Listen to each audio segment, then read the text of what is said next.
ప్రతి కార్యక్రమాన్ని ఉద్దేశించి కవి పండితుడు బూరూరి గిరిరాజాన్ని మాట్లాడుతూ కోరుతున్నాం.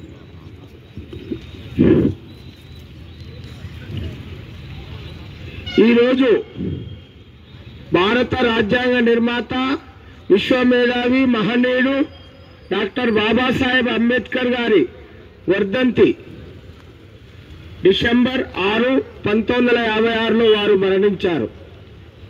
డాక్టర్ బాబాసాహెబ్ అంబేద్కర్ గారు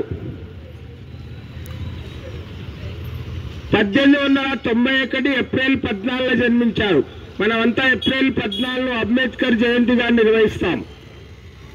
అంబేద్కర్ గారు ఒక రాజకీయవేత్త, సంఘ సంస్కర్త, ఆర్థికవేత్త, భారతదేశానికి స్వతంత్ర భారతదేశానికి మొట్టమొదటి న్యాయశాఖ మంత్రి అంబేద్కర్ గారు.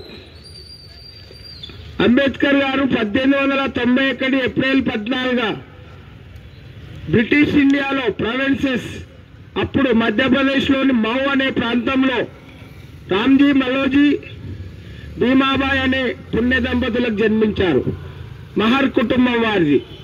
వారు పూర్వీకులు మహారాష్ట్ర రత్నగిరి అంటవాడ ప్రాంతంలో ఉండేవారు. ఆయన ఆ రోజుల్లో చిన్నప్పుడు బడికి వెళ్ళినప్పుడు అంటరానితనం ఉండేది. బల్లో దూరంగా కూర్చోబెట్టేవారు. ప్యూన్ నీళ్ళు ఇచ్చేవాడు. ప్యూన్ లేకపోతే నీళ్లు లేవని అంబేద్కర్ తన చరిత్రలో రాసుకున్నాడు. కనుక ఆ విధంగా అంటరానితనాన్ని ఎదిరిస్తూ ఆ రోజుల్లో షాయాజీరావు గౌడ్వాడ్ అనే బరోడా మహారాజు 25 రూపాయల ఆర్థిక సాయంతో విదేశాలకు వెళ్లి చదువుకున్నాడు. BA పాస్ అయ్యాడు. తర్వాత BL లా పాస్ అయ్యాడు. తర్వాత సాహు మహారాజ్ సహాయంతో కొలంబియా వెళ్లి PhD చేశాడు. అంటే 27 ఏళ్ల వయసుకే ఆయన డాక్టరేట్ కూడా సంపాదించి భారతదేశానికి తిరిగి వచ్చిన తర్వాత ఆ రోజుల్లో అగ్రకులాలు ఒక నిమ్న కుల వ్యక్తి 27 ఏళ్ల వయసులో ఇన్ని డిగ్రీలు సాధించాడని కుళ్ళు ప్రకటించారు. కానీ సాహు మహారాజ్ తన సంస్థానంలో, బరోడా మహారాజ్ తన సంస్థానంలో ఆర్మీ అంటే సైన్య కార్యదర్శి ఆయనకు ఉద్యోగం ఇచ్చాడు. ఈ విధంగా ఎన్నో అవమానాలను ఎదుర్కొన్నాడు ఆ రోజుల్లో అంబేద్కర్ గారు. తర్వాత ఆయన స్వాతంత్ర పోరాటంలో గాంధీతో సహా పాల్గొన్నాడు.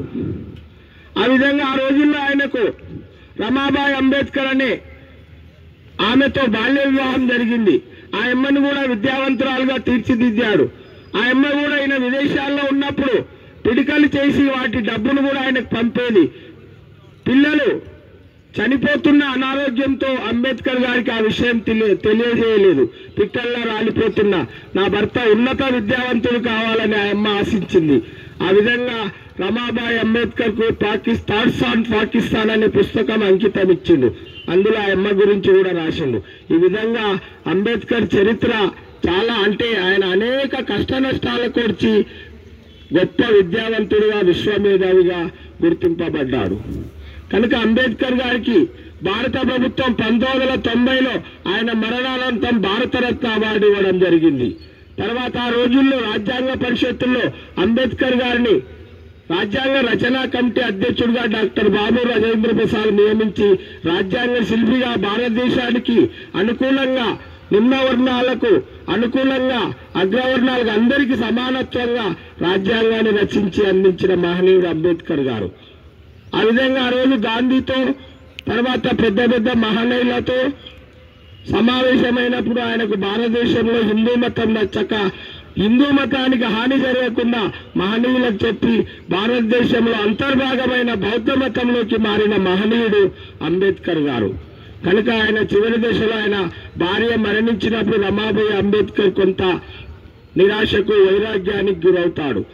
ఈ విధంగా అంబేద్కర్ గారు 1956 డిసెంబర్ 6న మరణించిన ఈ దేశ చరిత్రలో అంబేద్కర్ చరిత్ర అంటే సువర్ణాక్షరాలతో లిఖించదగ్గది.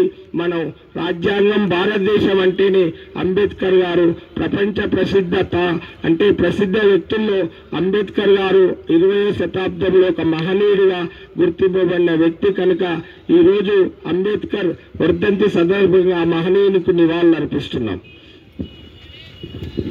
జై భీమ్, జై భీమ్.